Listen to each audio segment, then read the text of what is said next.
Hello everyone.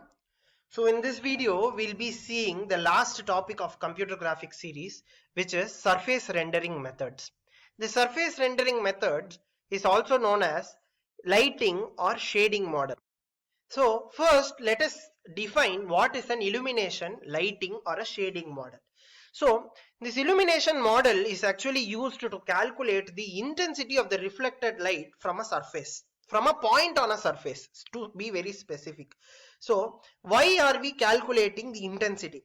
So if any animation is there, if the intensity is very low, then we will not be able to define the characteristics of the surface of the animation. So we will need to define some characteristics of the surfaces of the object. So for that we need illumination model. An object can be illuminated from an ambient light and from interregulated light source. There are three light sources actually: ambient light source, diffuse light source and specular light source. This can be also known as reflection, that is ambient reflection, diffuse reflection and specular reflection. These are generally known as light components. Okay, so the object illuminates on the basis of the following properties. So how the object will be, so that determines whether it will be an ambient reflection or a diffuse reflection or a specular reflection. So those properties are intensity of ambient light, type of surfaces and color of surfaces. So if the type of surfaces means if it is shiny or if it is dull or if it is rigid surface or if it is a smooth surface. Intensity means if it is highly intense or it is very dull. And surface color is whether it is red color or RGB color or grayscale level colors. Next is surface rendering. So what is surface rendering is, it is to apply these lighting models to the pixels obtained from the projected surfaces in a scene. So this is the definition of surface rendering. It means the procedure of applying a lighting model to obtain pixel intensity for all projected surfaces in a scene. So we will see one by one all the surface rendering methods. The first one is ambient light. In ambient light, what happens is equal amount of light from all direction is incident on the object. That is called as the ambient light. It is also known as the background light. So the amount of ambient light that is incidented on each object surfaces is constant. Whether it is a back surface or a front surface, in all direction the incident ambient light is constant. The amount of reflected ambient light by the surface depends whether if the surface is shiny or dull. If it is shiny means more light will be reflected.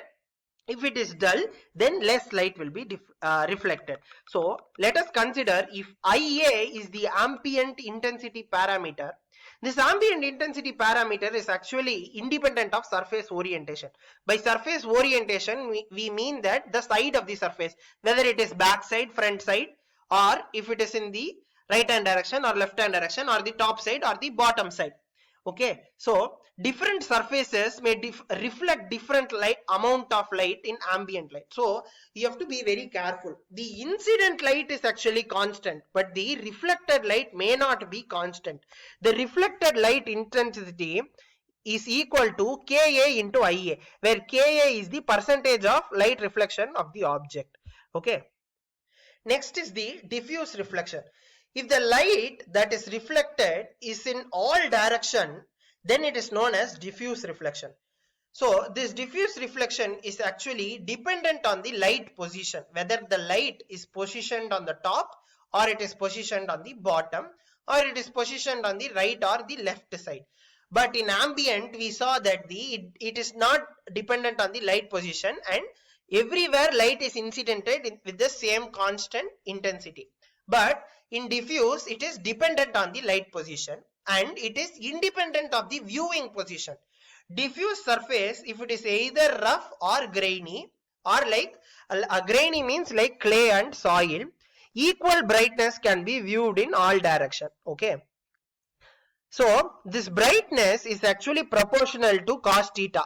So take this surface and take this n as the normal vector and V is known as the viewing direction. Then I diffuse is equal to Kd into Ip, where KD is the surface diffuse reflection, which will have a value from 0 to 1. IP is the intensity of the point at the surface. N is the surface normal vector. Okay, so this cos theta is the product of N and L. So this is not V, this is actually L. This is the light reflection direction. Okay, so the basic light sources is the background ambient light and a point light source. So now the total intensity will be I from the diffused light plus intensity of the ambient light. So we sum both, we sum these two equations. So the last light form is the specular reflection, where white highlighted reflection surfaces in smooth shiny object is seen. Actually, specular reflection actually depends upon the surface orientation and the viewer's location.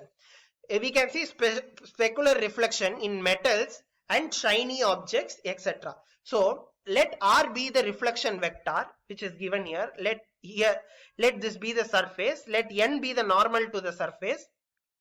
So this cos alpha is the angle between V end and R. So which is the dot product. Okay, and R is nothing but 2 into N into N dot S the whole into dot product of S, where N is the specular intensity. Okay, where I specular equals to IS into KD into cos N alpha.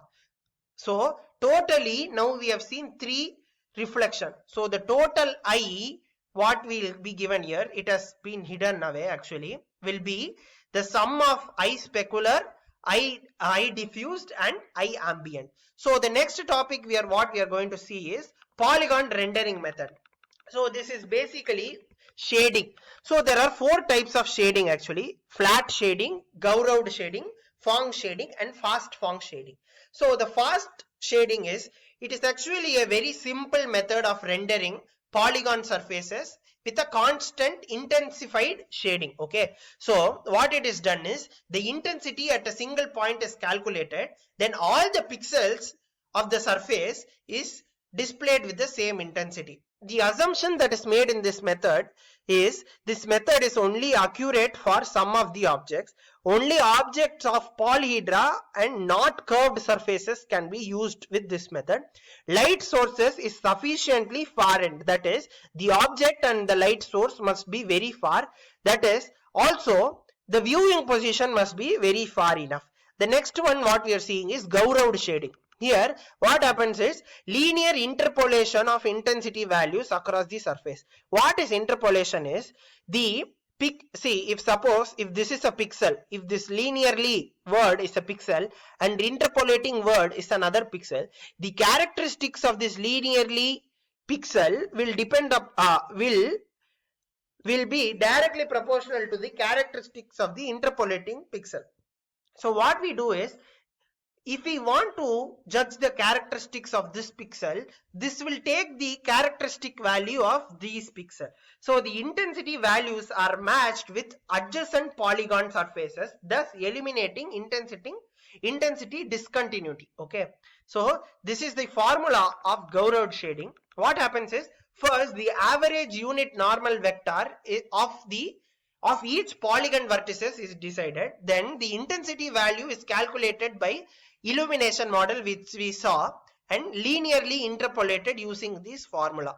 So Gouraud shading removes the intensity value associated with constant shading or flat shading, but disadvantage is it takes a lot of time and it may cause streaks. So streaks means there will be a black line throughout this line. Okay, so that will be called as a streak. Next, to eliminate all these disadvantages, we have Phong shading. Phong shading is actually a very accurate method.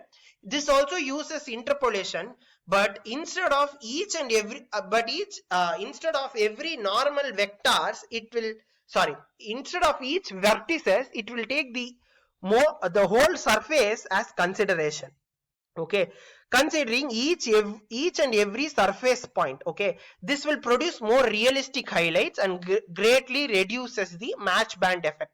This match band effect is known as the streaks effect, where you get the streaks. So what happens is, detection of average unit normal vector at each polygon vertex is done, then it is linearly interpolated, then all the illumination model is done to calculate the intensity. The disadvantage is it requires more calculation. So for that we have fast Phong shading method. The fast Phong shading method is the combination of Phong shading method, and there is an approximation also. Due to these approximation, the fast Phong shading method is actually usually preferred because it has the properties of Phong shading method, which is high accuracy, and it is also fast. This approximation is this Phong shading method. This fast Phong shading method uses Taylor series expansion to triangulate all the surface patches. Okay, so this is the formula.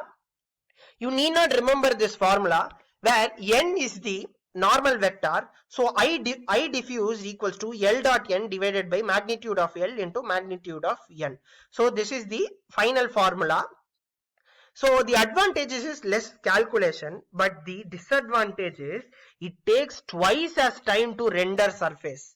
Okay, so this is the main disadvantage of fast Phong shading method.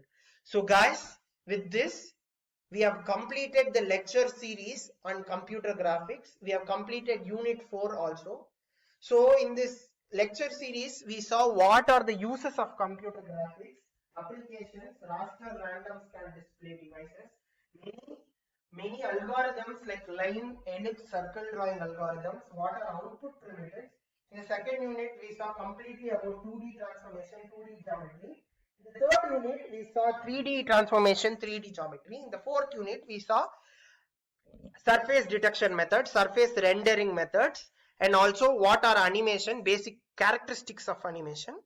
So with this, the entire chapter, the entire subject of introduction to computer graphics series is over. So I hope you liked this lecture, and I will be doing more lectures on different topics, and I hope you all will support me in that lecture. Thank you for patiently listening to me in the computer graphics lecture. You can comment below of what I should improve and what can be added.